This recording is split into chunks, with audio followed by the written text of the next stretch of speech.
Observe silence for a little while.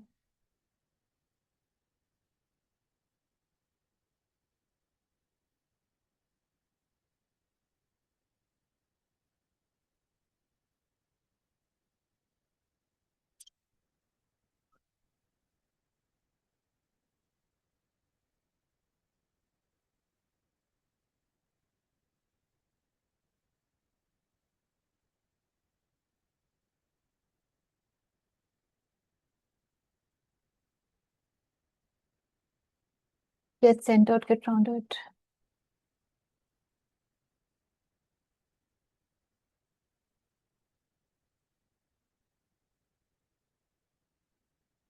May we be blessed with divine intervention.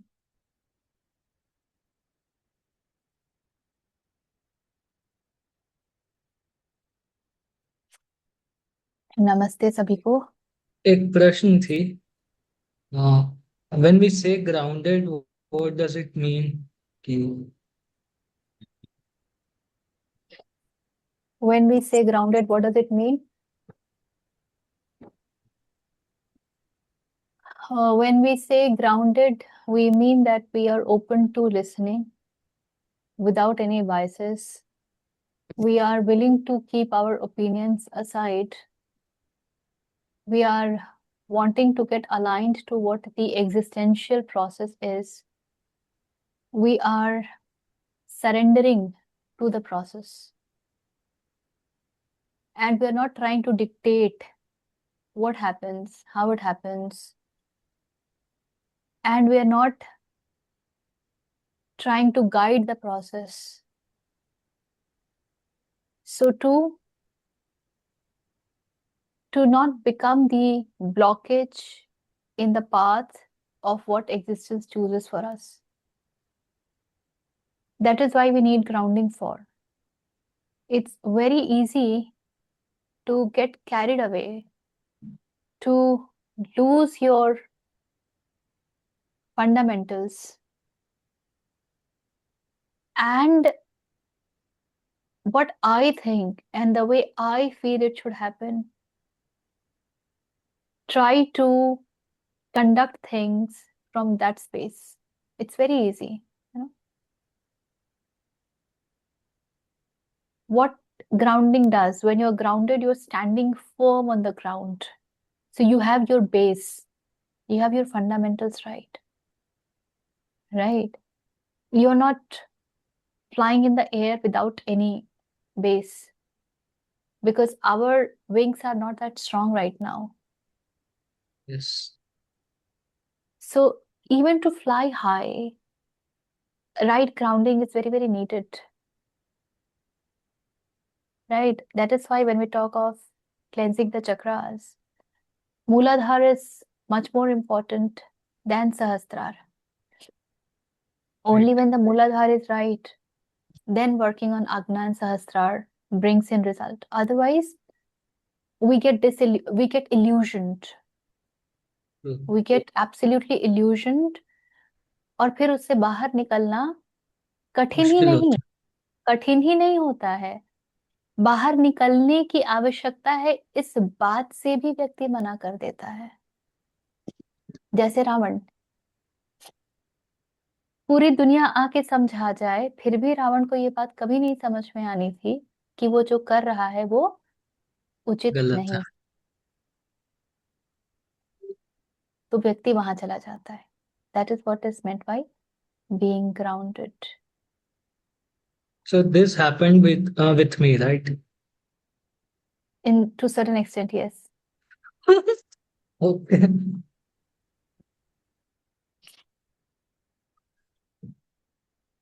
Okay, सो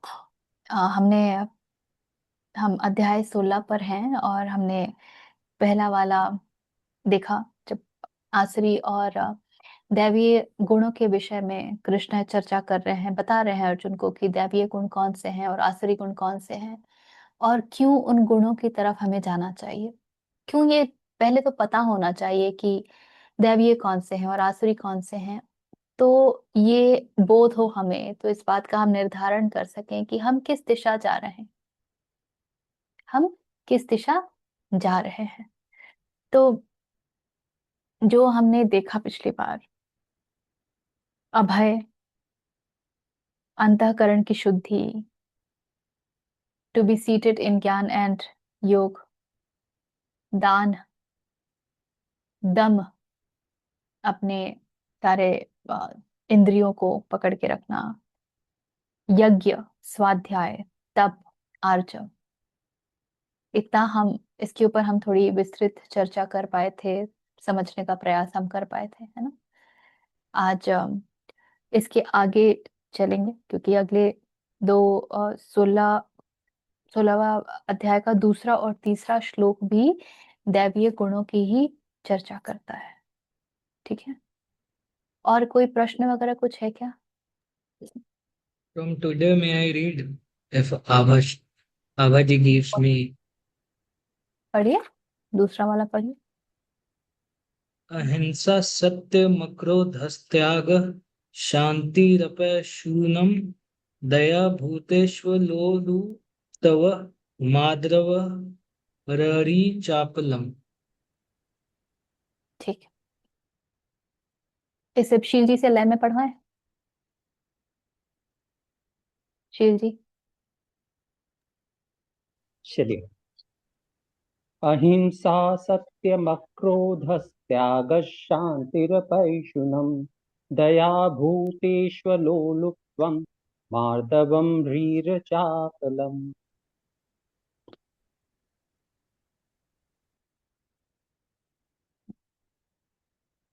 ये सब जो है ना ऋषि श्लोक, इनकी अपनी ध्वनि है, और उस ध्वनि के साथ में चलना बहुत आवश्यक है, क्योंकि हर एक ध्वनि का अपना गुण है। ये दिस इज अनलाइक ABCD, क ख ग घ जो पूरी वर्णमाला है हमारी, वो बहुत वैज्ञानिक है, और इसके बारे में हम कई बार चर्चा कर चुके हैं। Right. आप जब हल्का बोलते हैं, आप जब हल्का बोलते हैं तो आप हल्का महसूस भी करते हैं। जब आप भारी बोलते हैं तो उसमें एक वजन होता ही है, और वो शब्दों की, वो ध्वनियों की गुणवत्ता है। इसीलिए पढ़ने की इच्छा रखना बहुत सुंदर बात है। तो उसके प्रति अपना अनुशासन, कि हम प्रयत्न करें, हम उसको अभ्यास करके और फिर पढ़ें, वो और सुंदर बात है। तो कहते हैं, अहिंसा सत्यम क्रोध। अहिंसा हम सब जानते हैं, नॉन वायलेंस। सत्य भी जानते हैं, अक्रोध, अक्रोध, इसके ऊपर हम लोग थोड़ी चर्चा करेंगे। त्याग, शांति ही, अपैशुनम। अपैशुनम कहते हैं पीस को, जब हम शांति की इच्छा रखते हैं। दया भूतेषु, सारे भूतों के प्रति दया, करुणा भाव, कंपैशन। अलोलुप्तम, लोलुप होना कहते हैं ग्रीडीनेस को, कैसा धन लोलुप है, तो वो दिखाता है, ये भाषा है। लोलुपता का अर्थ होता है कि जिस भी चीज के प्रति हम कह रहे हैं उसके प्रति बिल्कुल जैसे कि लार टपक रहा हो, लालच का भाव। तो अलोलुप्तम। मार्दवम, मार्दव कहते हैं जेंटलनेस को, कोमलता को। ह्रीहि, ह्रीहि मॉडेस्टी को कहते हैं। अचापलम, चपलता का एक अर्थ होता है कि हर जगह व्यक्ति अपने आप अपना प्रेजेंस क्रिएट करना चाहता है, बहुत फास्ट है, वहां पर बहुत ओपिनियंस आ जाते हैं। अचापलम का अर्थ होता है एब्सेंस ऑफ फ्रिकलनेस, तो एक स्थिरता है। चपल इज, हम कहते हैं ना वो चपला है, बहुत फास्ट है, वेरी फास्ट पर्सन। तो जब कोई इतना फास्ट रहता है, ज्यादातर वो स्टेडी नहीं हो पाता है। तो यहाँ पर वो कह रहे हैं एब्सेंस ऑफ फिकलनेस। क्या कहते हैं इसमें, गीता प्रेस में?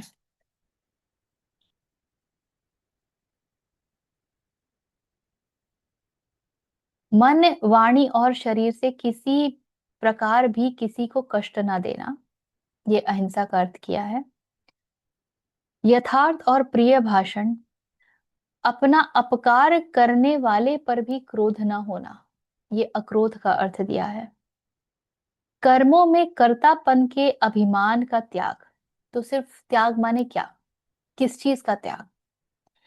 अंतःकरण की उपरति अर्थात चित्त की चंचलता का अभाव, ये है शांति। अपैशनम, अच्छा अपैशनम मैं भूल गई थी। अपैशनम कहते हैं एब्सेंस ऑफ फॉल्ट फाइंडिंग, किसी की निंदा ना करना, किसी की गलतियां ना निकालना। सब भूत प्राणियों में हेतुर हित दया, इंद्रियों का विषय के साथ संयोग होने पर भी उनमें आसक्ति ना होना, ये कह रहे हैं अलोलुप्तम। कोमलता, लोक और शास्त्र से विरुद्ध आचरण में लज्जा, ये ह्री का अर्थ दे रहे हैं। और व्यर्थ चेष्टाओं का अभाव। हम्म अहिंसा के ऊपर तो हम कई बार चर्चा कर चुके हैं ना। कोई कुछ कहना चाहेगा अहिंसा के विषय में?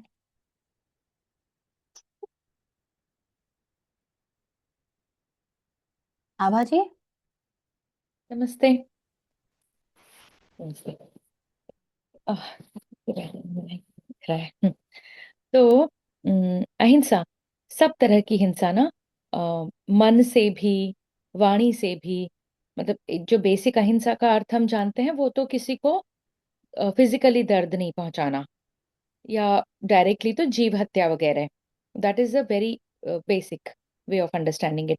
बट मन से भी किसी को किसी के लिए बुरा नहीं सोचना, और अपने किए हुए कोई भी कर्म से किसी को हानि ना हो, वाणी से भी किसी को बुरा लगे, कड़वा लगे, ऐसे वचन नहीं बोलना, वो सब पार्ट ऑफ अहिंसा है।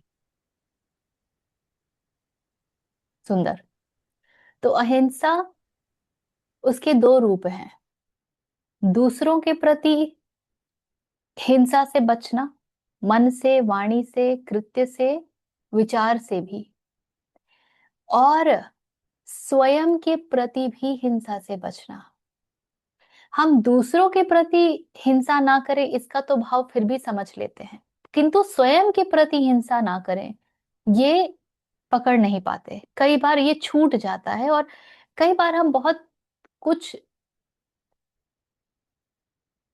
अपने मन को खुश करने के नाम पर करते हैं जो कि असल में हिंसा होती है, स्वयं के प्रति हिंसा होती है। तो स्वयं के प्रति हिंसा करने से पहले बहुत आवश्यक है ये बोध कि वो चीज जो मेरे विरुद्ध जाती है, हर वो बात जो मेरे विरुद्ध जाती है। और मेरे विरुद्ध से क्या अर्थ है? मनुष्य का, कृष्ण कह रहे हैं कि एकमात्र कारण इस अस्तित्व में होने का है कि वो स्वधर्म के मार्ग पर चले और कृष्णत्व को प्राप्त करे। तो हर वो चीज, हर वो बात जो स्वधर्म के विपरीत है, वो सब हिंसा है। जब हम अपने इच्छाओं के कारण चलने लगते हैं, अपने मन के हिसाब से चलने लगते हैं, और मन किस चीज से निर्मित हुआ है? मन का पूरा सृजन हुआ है बाहरी आकार के अनुसार। मेरा मन क्या करता है? जो मुझे कंडीशन किया गया है, संस्कारित किया गया है, उसके साथ जिसका तालमेल बैठता है वो मेरा मन करता है। जैसे आप यदि अपने घर में, जो आपके घर में काम करते हैं उनसे पूछेंगे तो उनकी कोई ख्वाहिश नहीं होती है कि वो हवाई जहाज से ट्रैवल करे, या third AC, second AC, first AC से ट्रैवल करे, क्योंकि उनकी संस्कारिता वैसी ही है। वो स्लीपर से भी ट्रैवल करेंगे ना तो वो बहुत प्रसन्न है। लेकिन हम अगर सेकंड एसी से नहीं करेंगे, फर्स्ट एसी से नहीं करेंगे, तो भी हमारे मन में एक संकोच आता है कि अरे थर्ड एसी से ही जा रहे हैं।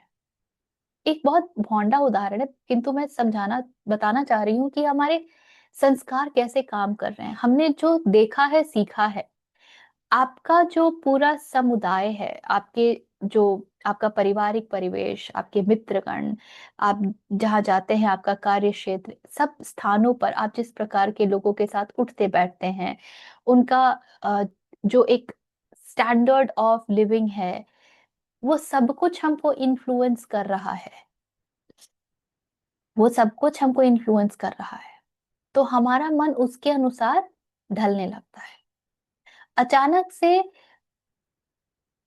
बहुत मजेदार घटना है, अचानक से लोगों को स्टील जो है वो लो एंड स्टैंडर्ड लगने लगता है। They all want good crockeries, है ना। अचानक से, अब ये सब क्या, कहाँ से बात आई? भोजन ही तो करना होता है ना, और प्रेम से भोजन करना होता है, उसका क्रॉकरी से तो कोई लेना देना नहीं है।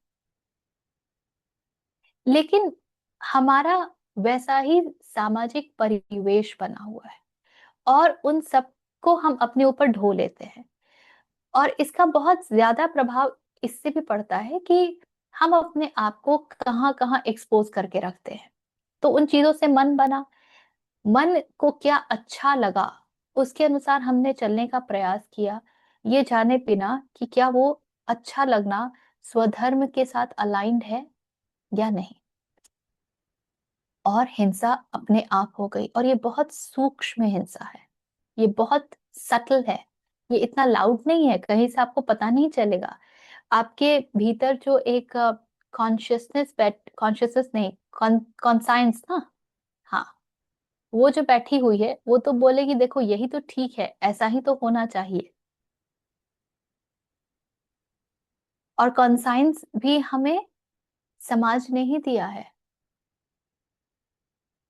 वो हमारे अंतःकरण की या हमारे आत्मन की आवाज नहीं होती है। तो ये बहुत सूक्ष्म हिंसा है। इन शॉर्ट, यदि हिंसा और अहिंसा को भेद करना है ना, तो एक बार अपने भीतर उठ रहे भाव की ओर ध्यान दे दीजिए। हिंसा में ना बहुत रस है, प्लेजर है।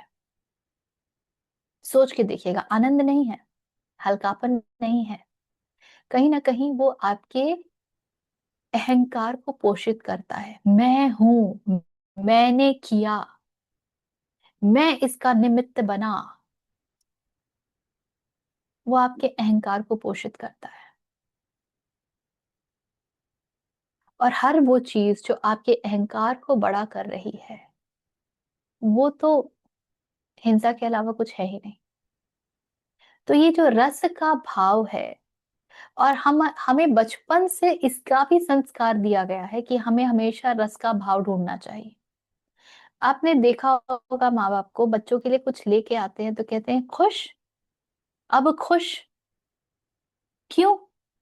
उस सामग्री से क्यों खुशी मिलनी चाहिए? उस सामग्री का प्रसन्नता के साथ क्या तालमेल है, क्या संबंध है? That stuff can make the life easy is one aspect. It can bring in comfort is one aspect. But that should not become the source of happiness and joy. तो हमको इन बातों से खुश होना चाहिए। ये संस्कार हम बचपन से रखते हैं। इवन हम जब सिंपैथी दिखाते हैं ना, उसके पीछे हमारा बहुत रस होता, अरे अरे वो उस व्यक्ति को कितना कष्ट हो गया। मन में एक छोटा सा भाव उठता है कि अच्छा हुआ हमारे यहाँ ऐसा कुछ नहीं हुआ। बहुत छोटा सा भाव उठता है, फिर हम उसको चुप करा देते हैं कि ऐसा से मत सोचो। लेकिन उसके बिना, सो मच सो कि आप देखिए कि वार्तालाप में जब कोई अपना कष्ट बताता है या अपनी खुशी बताता है, दोनों ही बातों में तुरंत से अपना परिपक्ष खड़ा हो जाता है। कोई बोले कि यार मेरे यहाँ तो मेट की इतनी प्रॉब्लम्स हैं, हाँ देखो ना मेरे यहाँ तो ये हो रहा है, तुम्हारे दुख से मेरा दुख बढ़ा। तुम्हारी साड़ी मेरी साड़ी से सफेद कैसे?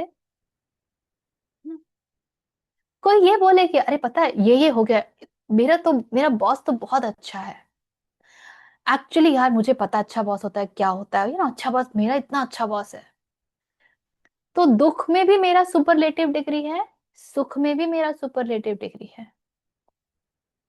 जब कोई हमारे साथ अपनी वस्तु स्थिति को साझा कर रहा है, हम उस समय शांत भाव से ये क्यों नहीं कह सकते कि बहुत सुंदर बात है कि ये सब हो रहा है, बहुत आनंद की बात है, ईश्वर करे सदा तुम आनंद में रहो। या अगर कष्ट कह रहे हैं तो हाँ ये कष्ट तो है, अगर मेरी कोई मदद हो सके तो मुझे बताना। ये हम कहकर चुप क्यों नहीं हो सकते? क्यों हमको अपना दुख या अपनी खुशी, हर जगह कंपैरिजन का भाव तुरंत खड़ा हो जाता है? ये हिंसा है। ये हिंसा है क्योंकि ये आपके अहंकार को पोषित कर रहा है, आपकी आइडेंटिटी को वो स्ट्रांग बना रहा है। तो हिंसा बहुत सूक्ष्म है। इसीलिए जब कृष्ण कहते हैं अहिंसा, तो बड़ा ध्यान देना पड़ता है। शेर का हिरण को मार के खाना कोई हिंसा नहीं है, वो उसकी प्रकृति है। अगर वो नहीं मारेगा तो वो जीवित ही नहीं रह सकता। किंतु मनुष्य का मार के खाना हिंसा है, क्योंकि वो मनुष्य की प्रकृति नहीं है। कुछ लोग बहुत आर्ग्यूमेंट करते हैं कि जब मनुष्य ये जंगलों में था, तब तो वो जानवरों को मार के खाता ही था। कैसे पता? जानवर आपको यदा कदा दिखते हैं, आपके पास मारने के इतने अस्त्र शस्त्र भी नहीं है, आप जानवर को कैसे मार लेते हैं? वो नॉक्टर्नल है, आपको रात में दिखता नहीं है, आप जानवर को कैसे मार के खा सकते हैं? बल्कि कंद मूल का होना प्रचुर मात्रा में वो ज्यादा सहज बात है, ज्यादा प्रैक्टिकल है, जिसको खा के मनुष्य जीवित रह सकता है। तो हम इतने कुतर्कों से भरे हुए हैं अपनी अपनी बात को सिद्ध करने के लिए कि हम ये मान ही नहीं सकते। All gossip, all social media, all newspaper, all of this constitute of हिंसा। ये देखिए आपके मन के भीतर कैसे भाव को उत्पन्न करती हैं। Just be observant of that and you will know how it is हिंसा। ये भाव जो है ना, ये सब कुछ है। ये भाव ही जो है आपको समर्पण की तरफ ले जा सकता है। ये भाव ही जो है आपको खड़ा कर सकता है कि नहीं देखो ये उचित है, ये अनुचित है, तुम ठीक हो, वो गलत है, ये तुम्हारे साथ कैसे कर दिया, उसने ऐसा कैसे बोल दिया, उसकी ये हिम्मत कैसे हुई।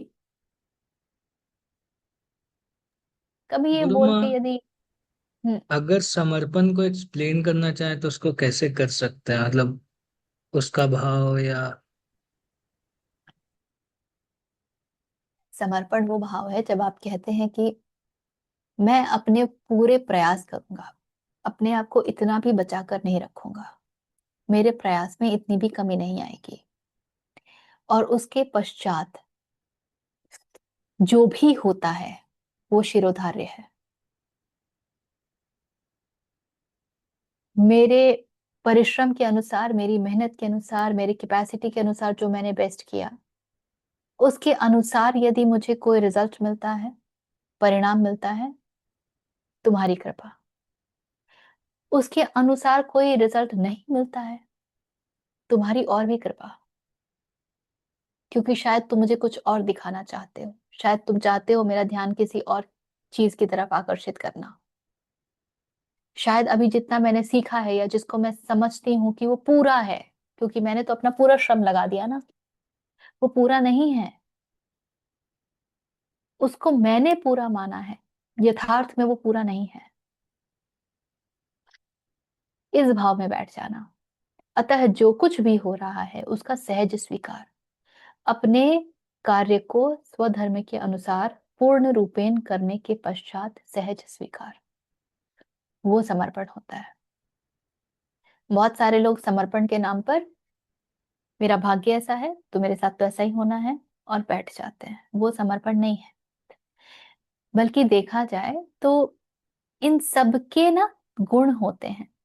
सात्विक समर्पण भी होता है, तामसिक समर्पण भी होता है और राजसिक समर्पण भी होता है। जो समर्पण है वो सात्विक होना चाहिए, जो भी मैंने कहा। तामसिक समर्पण मुझसे नहीं होता, मैं नहीं कुछ कर सकता, and then you sit back. उसने ऐसा ऐसा कर दिया, ये कर दिया, मैं क्या करूं? I am helpless. That is तामसिक समर्पण। राजसिक समर्पण होता ही नहीं है। रजस में कोई समर्पण नहीं होता है। रजस इज ऑल अबाउट मैं, मुझे करना है, मुझे पाना है।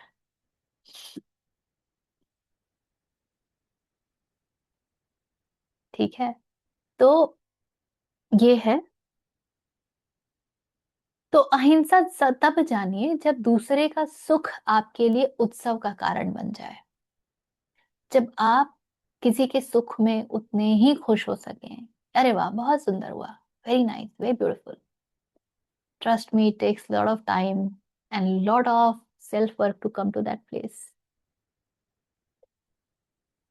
ये जितना सरल सुनने में लग रहा है उतना सरल है नहीं। To come to that space कि हाँ बहुत सुंदर, it takes a lot of self work. बहुत अब मैं वो इनसेंस चीज चाहिए, बहुत हाँ, भोलापन, बहुत इनसेंस चाहिए ना। बहुत ज्यादा, बहुत ज्यादा।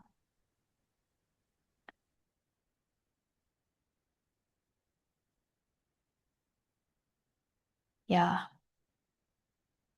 ठीक है, इसके बाद कहते हैं सत्य। तो सत्य क्या है भाई? जल्दी जल्दी प्रकाश डालिए। सत्य जिसमें लार्जर गुड हो।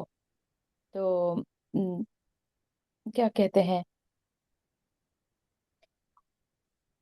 एक तो सत्यवाणी, यस, बट ऐसा सत्य नहीं कि जो सुनने में कड़वा हो, कठोर हो, और इससे किसी की हानि हो। तो एक्चुअली महाभारत में एक स्टोरी आती है, शालाय। Go ahead. एक एक ऋषि हैं, वो तपश्चर्या करते बैठे हैं और उन्होंने प्रण लिया है कि वो आजीवन सत्य बोलेंगे। बहुत तपस्वी हैं और वो वहां पर मेडिटेट, ध्यान करते हुए बैठे होते हैं। और कुछ चोर जो है गांव वालों के पीछे पड़े होते हैं। तो गांव वाले उनसे छुटकारा पाने के लिए भाग रहे होते हैं। तो वो जाके ऋषि के कुटिया में छिप जाते हैं। और चोर आते हैं पीछे से और पूछते हैं कि कहाँ गए, आपने देखा क्या, यहाँ पे कुछ गांव वाले भाग के आ रहे थे। तो ऋषि एक मिनट के लिए सोचते हैं कि मतलब ये मैंने, मेरी आजीवन तपस्या है कि मुझे मुझे सत्य कहना है, तो अब मैं क्या करूं। एंड वो डिसाइड करते हैं कि वो सत्य ही बोलेंगे। तो वो बता देते हैं, जो इनोसेंट गांव वाले होते हैं वो यहाँ छिपे हैं, ऐसे बता देते हैं। चोर उनको पकड़ते हैं, उनका जो होना है हो जाता है। फिर वो कथा आगे बढ़ती है कि जब ऋषि की मृत्यु होती है तो उनको नर्क में भेजा जाता है। तो वो समझ नहीं पाते हैं कि मुझे क्यों नर्क मिला, मैंने तो आजीवन सत्य कहा था, मैंने तो इतनी तपश्चर्या की। तो वहां पर उनको यमराज बताते हैं कि सत्य बड़ा सूक्ष्म है। सत्य में किसी का, आप किसी इनोसेंट की हानि नहीं कर सकते हो। तो बेसिकली यानी किसी निहत्थे की, इनोसेंट की हत्या भी अगर रुक सकती है और उस समय आपको, उस समय जो उचित है वो बोलना है, तो वो सत्य कहलाएगा, वो असत्य नहीं कहलाएगा। Like this.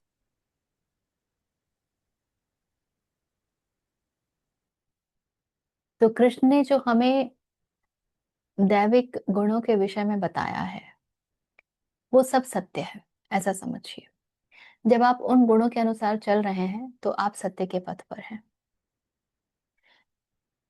इसमें से कोई भी ऐसा गुण नहीं है कि एक गुण हो और दूसरा ना हो। यह संभव है। ये सब गुण टोली में चलते हैं, ये सहचरे हैं। यदि अहिंसा का भाव आएगा तो आप सत्य में प्रतिष्ठित होंगे, तो आप अक्रोध की स्थिति में होंगे, तो आप कोमल होंगे, तो आप में आर्जव होगा। ये सब साथ चलते हैं।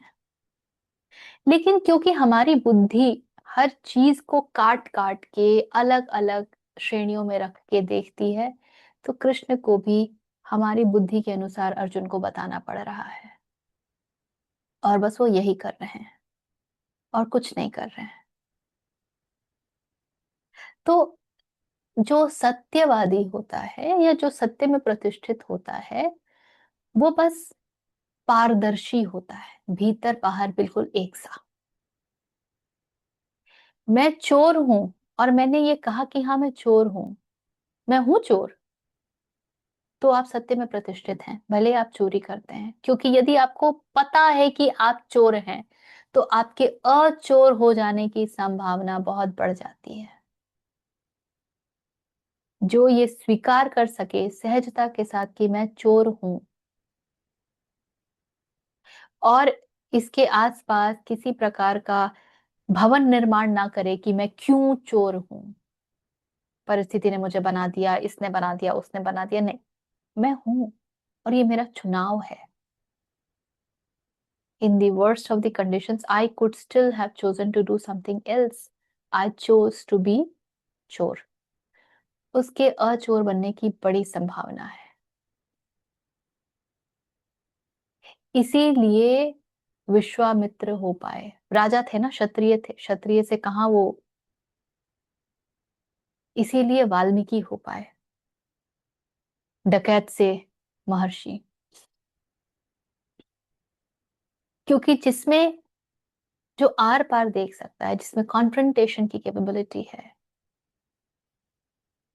जो सामने जो है उसको वैसे बिना किसी बायसनेस के, बिना किसी दृष्टिकोण के, ओपिनियन के, धारणाओं के देख सकता है, जानने की क्षमता रखता है, वो सत्य में प्रतिष्ठित हो जाएगा।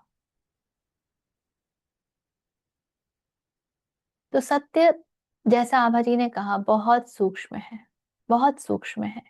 और कई स्थानों पर आपको बैठ के शायद सोचना भी पड़ जाए कि क्या ये सत्य है, क्या ये सत्य है, क्या है सत्य। तो जब तक हम वहां प्रतिष्ठित नहीं हैं, तब तक बस स्वधर्म को अपना सत्य मानिए और उसके अनुसार चलिए। और स्वधर्म के लिए जीवन में आदर्श कौन है आपके, किसके जैसा जीवन आप जीना चाहेंगी, वो बहुत आवश्यक है। जब हम लोग कहते हैं ना कि हम जब देवी देवताओं की पूजा करते हैं, या किन्हीं किन्हीं को इष्ट देव कहते हैं, या कहते हैं कि हम उनसे बहुत रिलेट करते हैं, अगर आप उनसे रिलेट करते हैं तो आप पाएंगे कि उनके गुण आप में रिफ्लेक्ट होने लगे हैं, उनके गुण आप में रिफ्लेक्ट होने लगे हैं। अगर ये नहीं हो रहा है तो आप जानिए कि अभी आपने अपने आप को कहानी बता रखी है कि आप उनको बहुत मानते हैं, उनसे बहुत अलाइंड है। ऐसा कुछ है नहीं। क्योंकि अलाइनमेंट का मतलब होता है, या किसी को इष्ट देव मानने का मतलब होता है, you are in awe with the way that देवी देवता इज, और that Ishwar is. Let's say मुझे शिव में बहुत आस्था है, मैं प्रतिक्षण उनको देखती हूँ और मैं अचंभित रह जाती हूँ कि शिव कैसे हैं। शिव ऐसे हैं जिनकी जटा से गंगा बहती है, तो कैसे रहे होंगे शिव की उनकी जटा से गंगा ने बहना स्वीकार किया। शिव कैसे हैं कि वो हमेशा ध्यान में रहते हैं, मौन में रहते हैं, कुछ बेफालतू बोलते नहीं। जब उनकी छोटी छोटी बातें मुझे आकर्षित करेंगी, तो उन बातों को मैं अपने जीवन में स्थान देने लगूंगी। मैं खुद ही इन बातों को लेकर के स्पेसिफिक हो जाऊंगी कि मैं कुछ अनर्गल तो नहीं बोल रही, क्या मेरा मन मौन में बैठा है, क्या मेरा मन ध्यान में बैठा है, नहीं तो मैं कहाँ विचलित हो रही हूँ। क्योंकि मेरे समक्ष शिव की जो आभा है वो प्रतिक्षण होगी। तो इसीलिए जब आप स्वधर्म को जानना चाहते हैं तो कॉम्प्लिकेट ना करके, इवन इफ आप जिनके साथ रिलेट करते हैं उनके गुणों को ही अच्छे से समझ जाएं और उनको अपने जीवन में स्थान देने लगे, तो आपको समझ में आने लगेगा कि सत्य में प्रतिष्ठित होना बहुत आसान है। इसके बाद कहते हैं अक्रोध। अक्रोध माने क्रोध का न होना।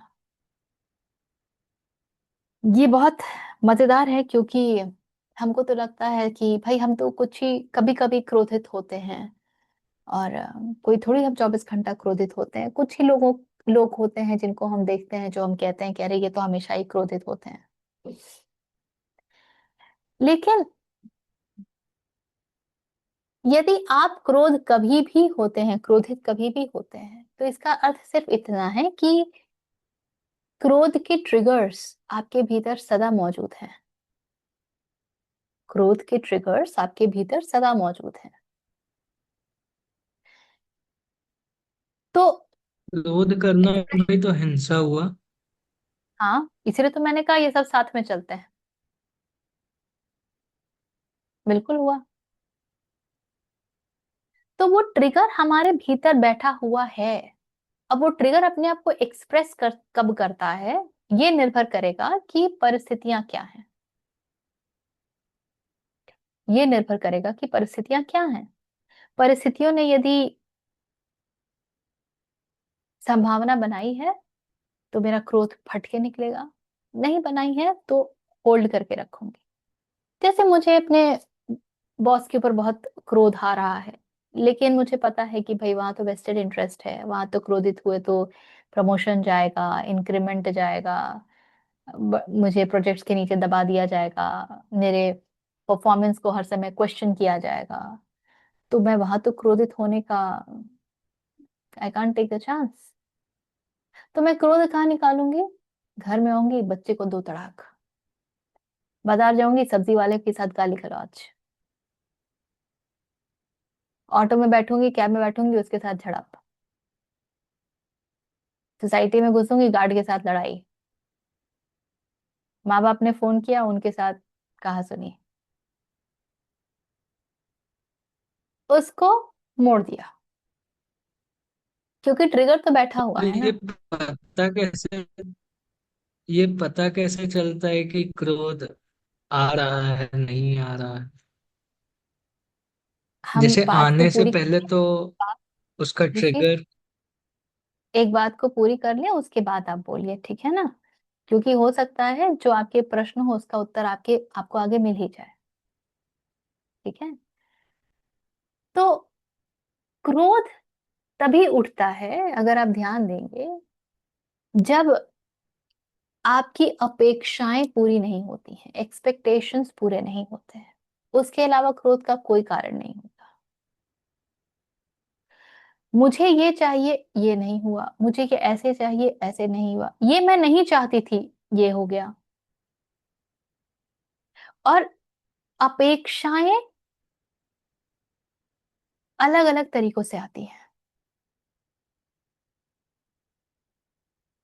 मेरा दूसरों के साथ क्या एक्सपेक्टेशन है और मेरा खुद से क्या एक्सपेक्टेशन है। मैं चाहती थी कि मैं बहुत अच्छा प्रेजेंटेशन दूं, मेरा प्रेजेंटेशन बड़ा बकवास गया, मुझे अपने ऊपर गुस्सा आ रहा है।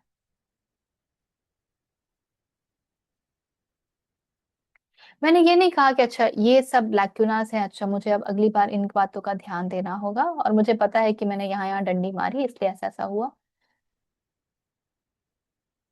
चलो ठीक है। यहाँ बात हम खत्म नहीं करते, मैंने ऐसा क्यों किया, कल रात को अगर मेरे घर ये लोग नहीं आते या ये फोन नहीं आता ना, तो मेरी प्रिपरेशन हो चुकी होती, बहुत गुस्सा आ रहा, उसने फोन क्यों किया। और हम अलग अलग रूप से उसको जस्टिफाई करने के लिए, कवर अप करने के लिए रास्ते निकालते रहते हैं।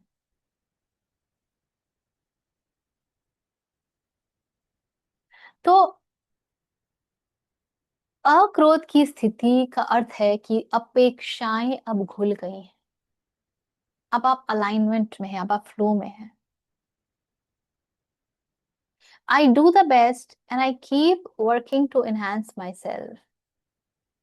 And I am in surrender. That I'm doing my best and now whatever has to happen.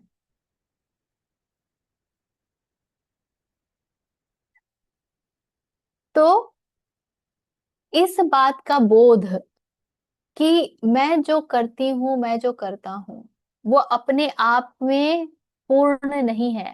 That is not everything. बहुत कुछ नियति निर्धारित करेगी. बहुत कुछ नियति निर्धारित करेगी. मैंने सोचा था कि मुझे तो भाई 10 बजे की फ्लाइट पकड़नी है. फ्लाइट हो गई 5 बजे रीस्केड्यूल. और उससे शायद बहुत कुछ प्रभावित हो जाए आपका. आपकी रात्रि की नींद प्रभावित हो जाए. एक दिन पहले की तैयारी प्रभावित हो जाए. आपने शायद कुछ कुछ वो स्पेस बनाया था कि इस समय मुझे ये करना है, ये करना है. अब वो सब नहीं कर सकते. या आपने प्लान बनाया था कि मेरी 10 बजे की फ्लाइट है, मुझे 1 बजे पहुंचाएगी, तो 1 बजे के बाद मेरा ऐसे ऐसे रहेगा. अब सुबह 5 बजे की फ्लाइट है तो वो 8 बजे पहुंचा देती है. अरे मेरा तो चेक इन ही 12 बजे के बाद शुरू होता है. तो बहुत कुछ नियति निर्धारित है. और अपना काम करके जब इस बात के प्रति एक पूर्ण समर्पण रहता है कि ठीक है, ये मैंने किया, अब शेष ये ऐसे ही होना है, तब जाकर के अक्रोध की स्थिति की तरफ आप बढ़ते हैं. उसके साथ में करुणा का भाव. और ये जितने भी दैवीय गुण कृष्ण ने बताए हैं, जब उन सबके साथ आप रहेंगे ना, तो अक्रोध की स्थिति स्वयं ही उत्पन्न होने लगेगी. जैसे हमने कहा, ये सब साथ में चलती. आप जितने सहज होते जाएंगे, जितने सरल होते जाएंगे, उतना अक्रोध की स्थिति बनती जाएगी. अक्रोध की स्थिति में आप किसी के ऊपर उंगली उठा के नहीं कह पाएंगे कि तुमने ये किया. ना स्वयं के प्रति कह पाएंगे, ना किसी और के प्रति. This was the best I could do. Rest.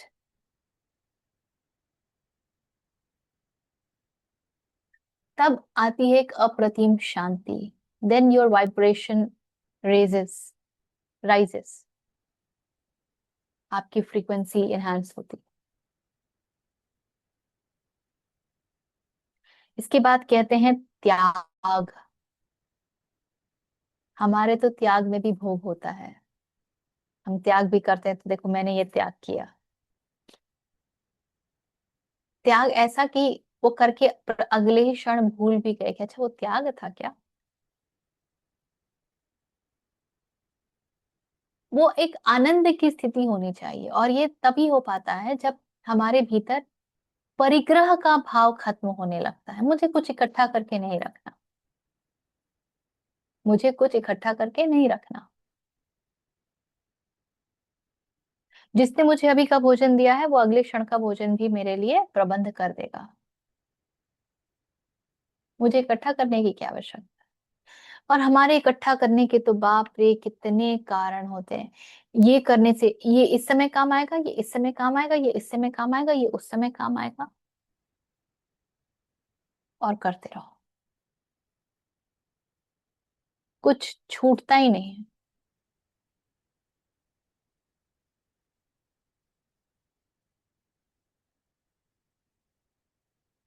त्याग का विपरीत है भोग. भोग क्यों करना चाहते हैं. प्लेजर है, आनंद है. एक तरीके से देखा जाए तो लोगों से आप पूछे ना, ये आजकल जो पर्पस ऑफ लाइफ की कहानी चलती है, कहानी में सबकी वही होती है. I want to help others. I want to help the housewives. I want to help the working professional. I want to help the ones who want to do this, blah blah blah. सच में. क्योंकि वो help the others is a गोलमोल way of saying कि actually I am helping myself through all that. जब त्याग उपजता है ना, तो मैं की भावना घटती जाती है, क्योंकि जो मैं है वो त्याग नहीं दे होने देगा। मैं को तो अपना आधार चाहिए। मैं कौन हूं? मैं को अपना आधार चाहिए। वो प्रतिपल ढूंढ रहा है कि मुझे अपने लिए अपनी परिभाषा जो है उसको और बलिष्ठ करनी है। मैं ये भी हूं, मैं वो भी हूं, मुझे ये भी आता है, मुझे वो भी आता है, मैं ऐसा भी करती हूँ, मैं वैसा भी करती हूँ। उसे प्रतिक्षण अपनी परिभाषा बलिष्ठ चाहिए। वो आपको त्याग कैसे करने देगा? वो त्याग आपको तब करने देगा जब आपकी परिभाषा ही अपने बारे में त्याग मूर्ति की हो गई है। मैं तो बड़ा त्यागी हूं। तो वो इस भाव का परिग्रह हो जाएगा। आई कम टू यू ऋषिक। बहुत मजेदार बात है कि आप अगर गांवों में जाकर के लोगों से पूछेंगे कि क्या तुम्हें जीवन में बहुत कष्ट है, वो बहुत आनंद में है, वो बहुत सुख में है। हमको लगता है कि उनको कितना कष्ट है, क्योंकि हम उनको अपने मापदंड से देख रहे हैं। हम अपने स्टैंडर्ड से उनको चेक करने का प्रयास कर रहे हैं, और फिर हम अपने मापदंड उनके ऊपर आरोपित करते हैं। फिर हमको लगता है ये कैसा बेवकूफ है, ये कैसे इतने में सुखी है, ना बिजली है, इतनी गर्मी है, पर वो पंखा चलने में बहुत खुश है।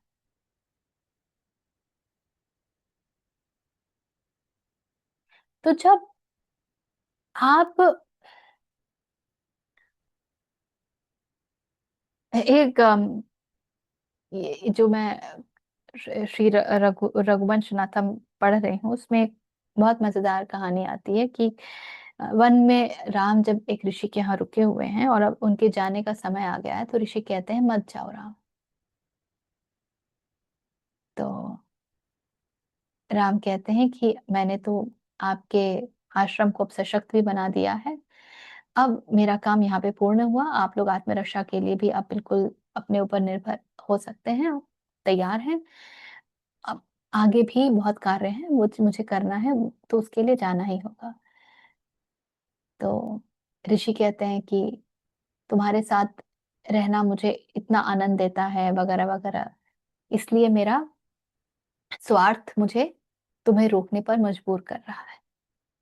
तो राम कहते हैं तो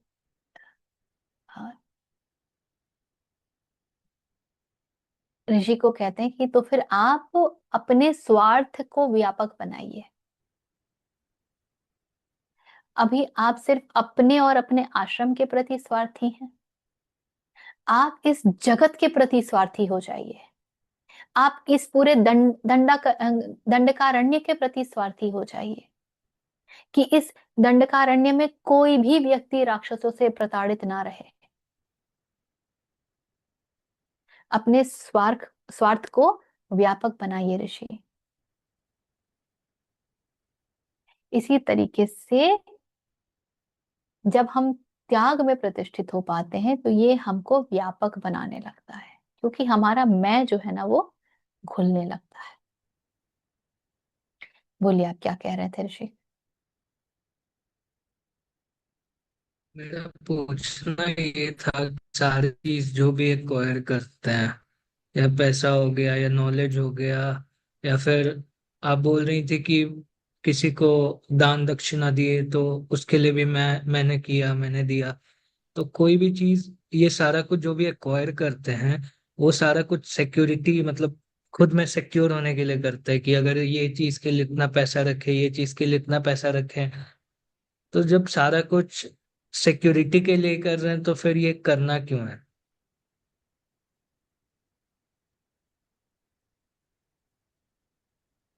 कुछ तो आपका सामाजिक परिवेश ऐसा है कि आपको थोड़ा बहुत रखना ही पड़ेगा, लेकिन आपको सिक्योरिटी कितनी चाहिए ये तो निर्णय आप ही करेंगे ना।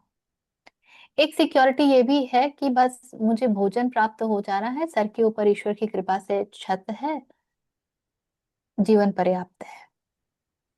एक सिक्योरिटी कहती है कि नहीं नहीं, मुझे मेरे 7 पुश्तों के लिए करना है।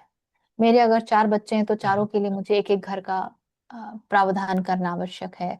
चारों के बैंक अकाउंट में इतने पैसे होने चाहिए कि उनको जीवन में कष्ट ना हो। उनके लिए भाई इतनी सारी शिक्षा का व्यवस्था करना है, वगैरह वगैरह। तो सुरक्षा माने क्या, और सुरक्षा का क्या तल पे आप ऑपरेट करना चाहते हैं?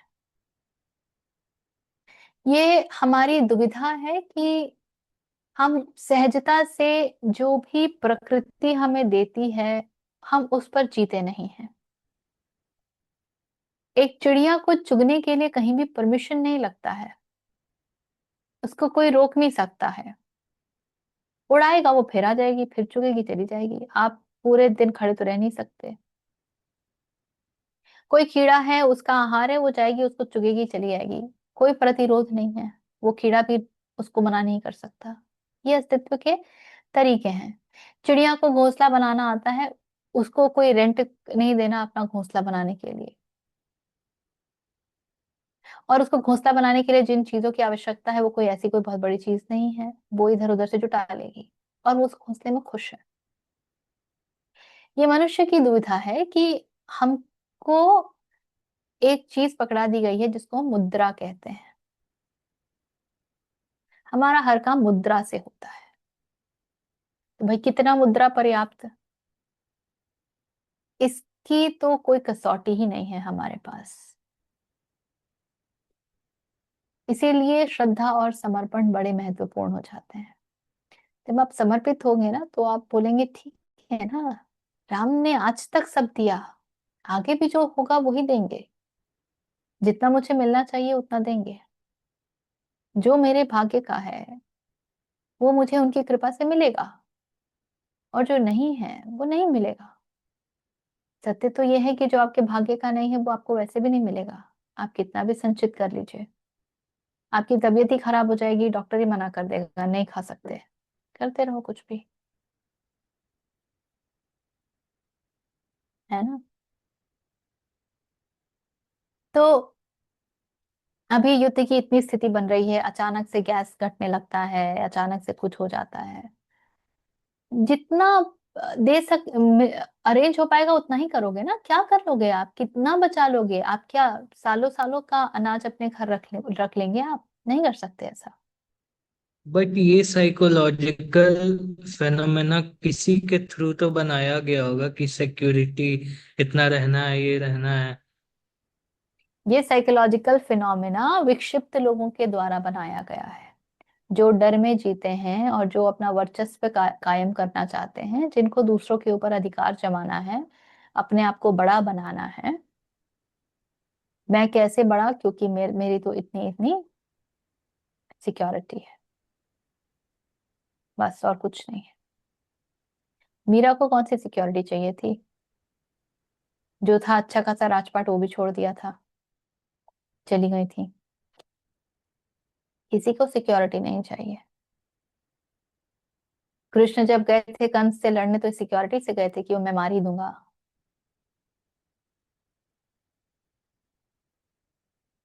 सीता जब वन में गई थी तो उनको सिक्योरिटी मिली थी कि वन में तो कुछ होगा ही नहीं।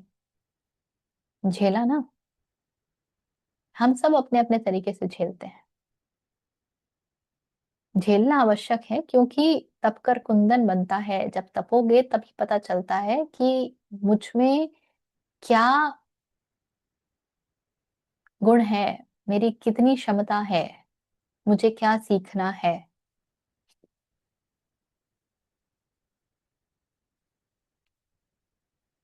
तभी होता है।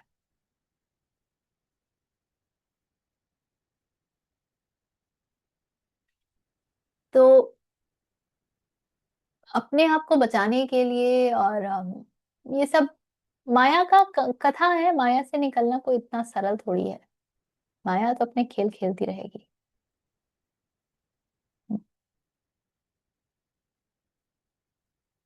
इसके बाद कहते हैं शांति। बहुत सिंपल है। जब अशांत होते हैं तभी शांति का महत्व पता चलता है। जब शांति रहती है तब तो वो चुभती है, इतना शांति क्यों है भाई। हम ऐसे लोगों को परेशान करते हैं। बड़ा ही सुंदर प्रसंग पढ़ रही थी मैं, शायद मैंने पढ़ के पिछली बार सुनाया भी था। जब चित्रकूट में भरत आए हैं और वहां की सुंदरता देख करके दंग हैं, चारों भाई एक साथ हैं बैठे। कुछ कहना चाहते हैं, राम ने उनको मौन रहने का इशारा किया। थोड़ी देर बाद उन्होंने कहा अब बोलो। तो छूटते ही पहले स्थान की प्रशंसा की, कितना सुंदर स्थान है। तो राम कहते हैं कि कुछ बातों को कहने की आवश्यकता नहीं है, जो सुंदरता है उसको पी लो, उसको जी लो और बस मौन हो जाओ। तो पूछते हैं कि पर यदि कुछ प्रशंसनीय है तो वो तो हमें कहना चाहिए ना। तो कहते हैं कि मान लो तुम यदि यहाँ पर अकेले होते, तुम्हें ये बहुत सुंदर लगता, तो तुम किससे इसके स्थान की प्रशंसा करते। तो भाई संभावना ही नहीं है, तो मैं किससे कैसे करता। लेकिन मान लीजिए दरबार में किसी ने बहुत सुंदर गायन प्रस्तुत किया, नृत्य प्रस्तुत प्रस्तुत किया, तो क्या हमें प्रशंसा नहीं करनी चाहिए। तो राम कहते हैं कि वो जब एक गायन और नृत्य कर रहा है, वो उस प्रशंसा के लिए ही कर रहा है, उसकी जीविका उससे चल रही है। तो इस बात का ध्यान रखोगे तो कर लोगे। किंतु वाकई जो नृत्य करता है, वाकई जो गायन करता है, वो प्रशंसा के लिए नहीं करता है। वो तो उस गायन में आनंद मना रहा है, अस्तित्व को धन्यवाद दे रहा है। तुम प्रशंसा करके बल्कि उसको कलुषित कर दोगे, उसको गंदा कर दोगे।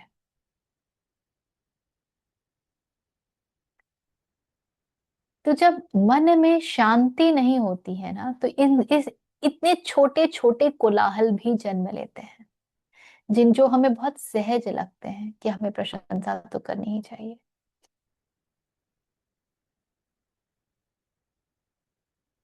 और फिर से वही कहानी हो जाती है। शांत जब हैं, उसी समय इस बात का बोध हो सकता है कि हम अशांत कब हों, तो हम अपने लिए किस प्रकार से अलार्म लगा लें ताकि हम वापस शांति की ओर लौट पड़े। क्योंकि ये भी अभ्यास की बात है, जो अभ्यास करेगा वो ही शांत रहना सीख पाएगा। नहीं तो मन बंदर की भांति कूदता रहेगा। बंदर को मदारी के सामने बैठने का अभ्यास कराना पड़ता है। मदारी को देखते ही बंदर शांत नहीं होता है। पहले आरंभ में मदारी डंडे से, अलग अलग तरीकों से खाने पीने की चीजें दिखा दिखा के, ललचा ललचा के बंदर को टेम करना, उसको सिखाना आरंभ करता है। देखो, जब ये केला दिखाऊं तो तुम्हें चुपचाप बैठ जाना, नहीं तो केला नहीं मिलेगा। तो मन को शांत होना सिखाना पड़ता है। जब आपके घर में चर्चा चल रही हो किसी बात का, हर जगह अपने ओपिनियन देने मत पहुंच जाया कीजिए, चुपचाप सुन लीजिए, कहानी खत्म हो गई। ये ध्यान रहे कि जब आप किसी भी प्रकार के चर्चा में भागीदारी दिखाते हैं, आप अपनी ऊर्जा व्यय कर रहे हैं। You have chosen to spend your energy in that particular way. That energy could have been utilized in something else.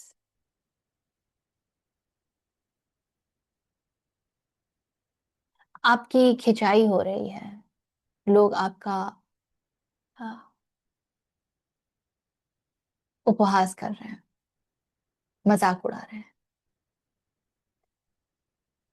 Can you still be easy going and ignore that?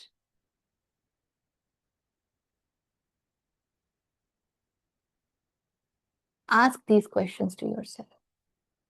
यदि मन में ये भाव आ गया कि अच्छा, मेरा मजाक बनाया जा रहा है, मेरा उपहास कर रहे हैं, बस कहानी खत्म। लेकिन जब आप उस मजाक में पार्टिसिपेट करना बंद कर देंगे तो लोग आपका मजाक उड़ाना अपने आप बंद कर देंगे, क्योंकि उस मजाक से जो उनको सिद्ध करना था वो तो हुआ ही नहीं। They wanted to instigate you, you did not get instigated. आपको तो फर्क भी नहीं पड़ा, हाँ कर लो। उनका सारा रस खराब हो गया। उनको उसमें जो आनंद मिलना था, जो मजा आना था, वो खराब हो गया, मिला ही नहीं। अरे यार, इसको तो कुछ फर्क ही नहीं पड़ता। हम्म। फिर कहते हैं निंदा ना करना। जीवन से सबसे बड़ा रस निकल जाएगा, gossip. Absence of fault finding. अभी एक लास्ट वीक एक छोटे से सेशन में थी, तो there was this lady who had arranged for all this. She had kind of first एक पहला ही उसका conversation था with some spiritual people, so called spiritual people. She was asking कि there is this lady whom I go to take life lessons. She says that she's a life coach. उनका एक अजीब aura ही है। मैं उनके पास जाती हूँ, बड़ा सुंदर है, बहुत शांत ऑरा है। And when I talk to her I really feel she is a life coach. पर वो कुछ अपने बारे में इतना बड़ा चढ़ा के नहीं बोलती हैं, वगैरह वगैरह। And then I also meet so many other coaches who say they are life coach, but I don't see that wisdom in them. मुझे उनके पास जाके ना वो उत्तर मिलते हैं, ना वो शांति मिलती है। How should I look at them? That was her question. She wanted a validation कि हाँ, तुम जो कह रही हो बिल्कुल ठीक है, these people are not coaches, these are not life coaches. ये तो सिर्फ ईगो का गेम चल रहा है। सुनने में बड़ा अच्छा लगता है, life coach. And then I said to her, okay, see, you have a situation, you went to somebody, you felt you were really guided, you got your answers. You saw the aura of the person, you felt, yes, this is so good. And then you have a different set of people whose aura doesn't say that they are life coach. So can you just say to yourself, it's fine. I align with this lady, I go to her. And maybe they are work in progress, the others, and that they will learn the skill.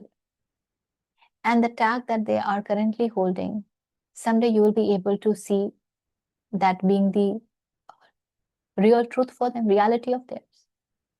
Maybe they are still learning on their way out. And it's all right. You go to the one with whom you resonate, isn't it? Then she said, yes, yes, yes, this makes sense. This makes sense. पर हमारी इच्छा क्या होती है?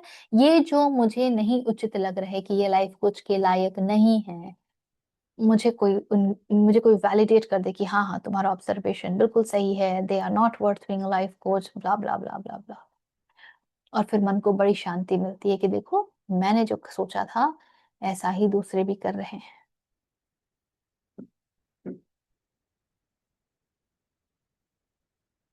तो कृष्ण तो कहते हैं एब्सेंस ऑफ फॉल्ट फाइंडिंग,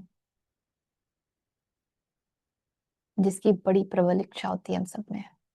उसका एक कारण ये भी होता है कि दूसरों में इतनी गलतियां हैं, ये बता करके हम अपने आप को संत महात्मा बताना चाहते हैं कि देखो, मुझ में तो ये गलती नहीं है, या अगर मैंने ये किया तो ये तो बहुत छोटी गलती है, लोग तो इतनी बड़ी बड़ी गलतियां करते हैं, तो मेरी छोटी गलती तो भाई क्षमा योग्य है, worth ignoring, because see the people who are doing such big mistakes,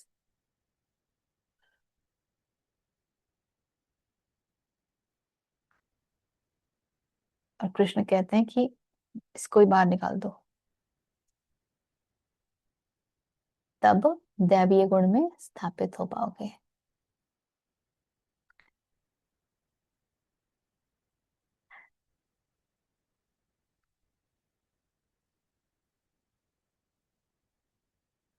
इसके बाद कहते हैं दया,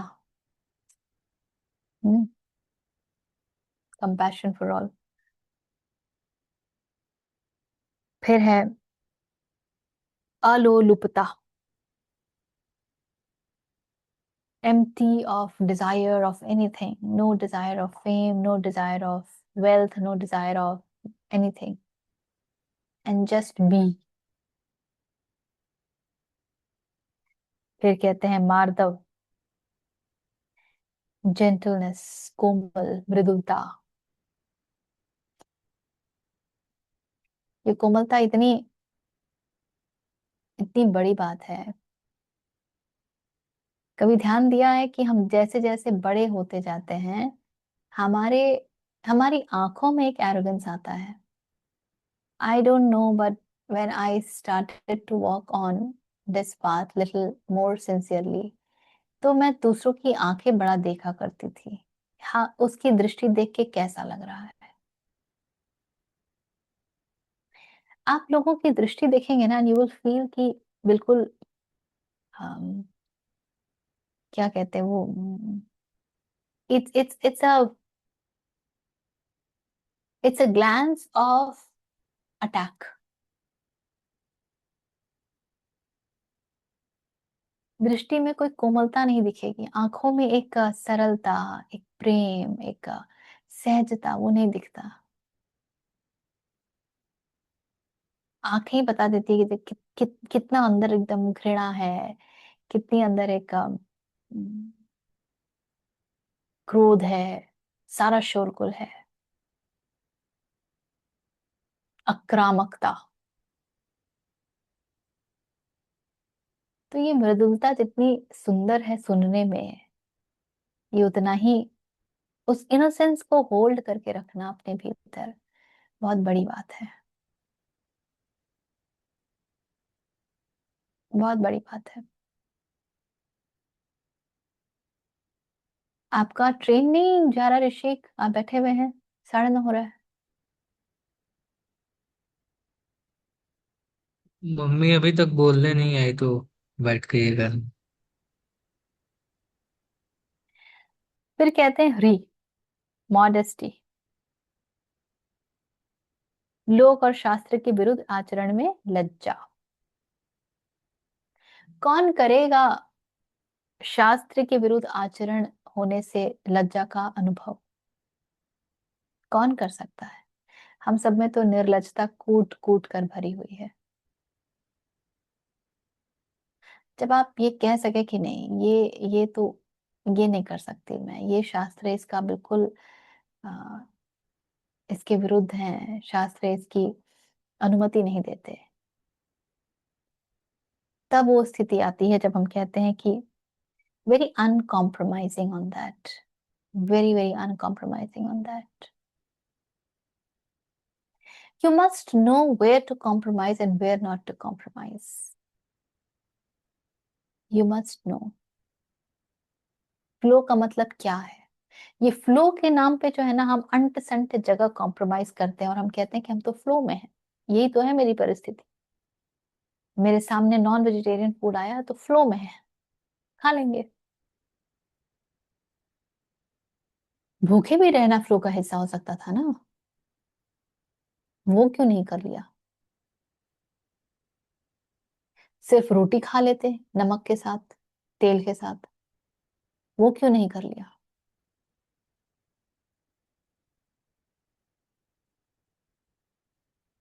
तो अपनी कमजोरियों को छुपाने के लिए, अपनी इच्छाओं के ऊपर एक आवरण डालने के लिए हम ये सब कहानियां देते रहते हैं। बहुत बहुत महत्वपूर्ण है इसीलिए जानना कि शास्त्र क्या कहते हैं। तो ये सब कहते हैं शास्त्र, और जब आप इसके विरुद्ध जाएं तो आपके भीतर एक लज्जा का भाव हो। You should feel embarrassed, shit how could I do this, and then you must know how to come back, how to be strict, to be on the spiritual path.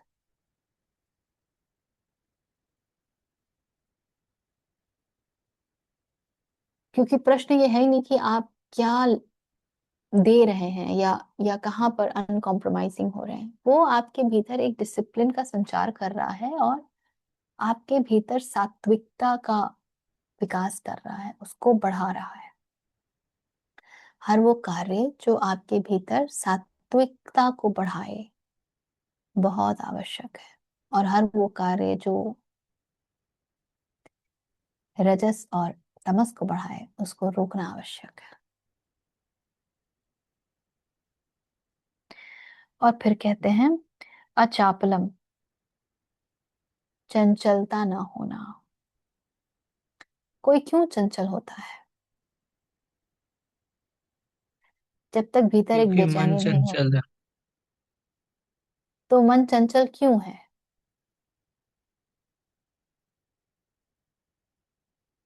क्योंकि सोसाइटी ने कंडीशन कर रखा है वैसा। Society ने मन को चंचल होना नहीं बताया है, सोसाइटी ने बहुत सारे कार्य दे दिए हैं। भीतर जब तक एक बेचैनी बनी रहेगी, शांति नहीं आएगी, एक स्थिरता नहीं आएगी, चंचलता बनी रहेगी। तो देखना होगा कि क्या है जो मुझे अशांत कर रहा है, कहाँ है जहां पर मैं अवरोध बन के खड़ी हूं, कहाँ है जहां पर मैं सहज नहीं हूं। और फिर चपलता कम होती है।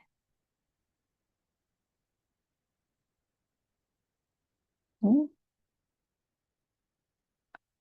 तो ये था दूसरा।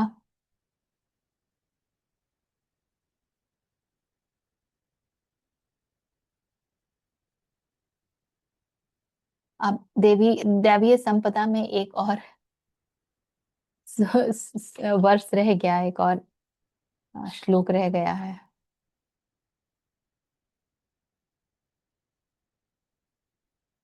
इसको अगली बार कर लेंगे और फिर थोड़ा आगे भी बढ़ेंगे। अगली बार आसुरी संपदा क्या है वो भी कृष्ण ने बताया है, उसके ऊपर भी थोड़ी चर्चा कर लेंगे। So the point is, be aware of these particular qualities या संपदाएं। संपदा वो होती है जिसको हम संचित करना पसंद करते हैं। मेरी संपदा है ना। संपदा इज द धन दैट वी हैव। संपदा जो है हमारी धन है ना, धन संपदा कहते हैं ना। तो क्या संपदा is worth having is what is being told to us. ठीक है, तो हम्म, आज यहीं पर विराम देंगे। और कोई प्रश्न वगैरह है या कुछ किसी को साझा करना है?